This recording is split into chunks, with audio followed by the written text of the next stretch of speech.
So, how do you go from writing a simple hello world to building the apps we use every day? Well, it's not some giant impossible leap. It's actually a series of small, smart steps.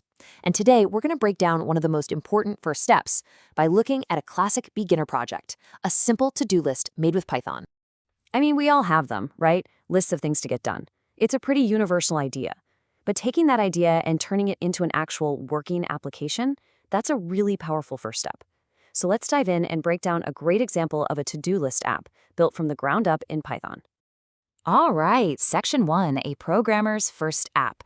Let's get to know the exact project we'll be looking at today. So this project was designed by a developer named Anam Rajput, and they call it a clean and user-friendly way to manage your tasks. Now, the really important part here is that it's a console application. What does that mean? It means you interact with it completely with text right there in the command line. Which brings us to Section 2, life in the terminal. Since this is a console app, we gotta understand the world it lives in. So what exactly is the command line, or the terminal? You know, most of us live in a GUI world, a graphical user interface. That's all about icons, buttons, menus. You point and you click. A CLI, or command line interface, is totally different. It's all text. You type in commands and you get text back. Think of it like this. A GUI is like pointing at a picture on a coffee shop menu. A CLI is like telling the barista exactly how you want your coffee made. For a developer, that direct control is incredibly powerful. Okay, Section 3, the power of CRUD.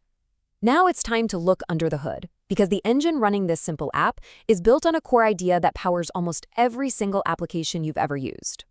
And that big idea has a pretty simple name, CRUD. It's an acronym that stands for create, read, update, and delete. And I'm not kidding. These 4 basic actions are the absolute foundation for how we handle data in pretty much everything, from this little to-do list all the way up to a massive social network.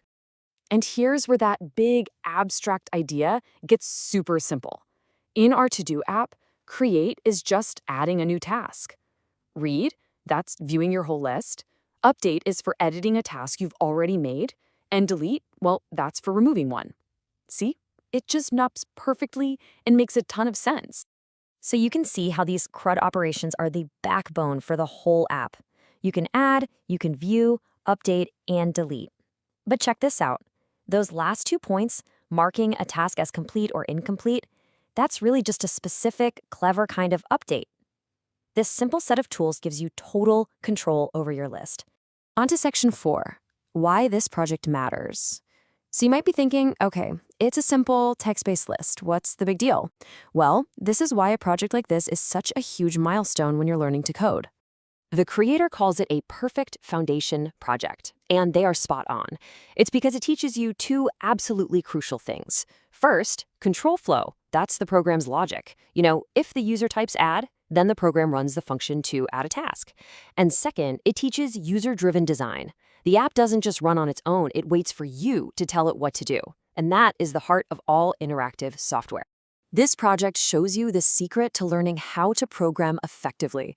It's this awesome 3-step cycle. First, you learn a new concept, maybe something like how to get input from a user. Then, step 2, you immediately apply it in a real project, like using that input to build the add task feature. And finally, step 3, you connect all these little applied concepts together, and boom, you've built real, solid, foundational knowledge. And that brings us to our last section, and really the whole point of this explainer. Your turn to build. Look, the journey from being a learner to being a builder starts with one small, totally manageable step. This to-do app is the perfect example of that. It's not about building the next Google on your first try. It's about laying that first brick perfectly. Every single complex app in the world is just a bunch of these simple building blocks put together. So the final question I want to leave you with isn't if you can build something like this. You absolutely can. The real question is, what simple, everyday idea are you going to choose to bring to life first?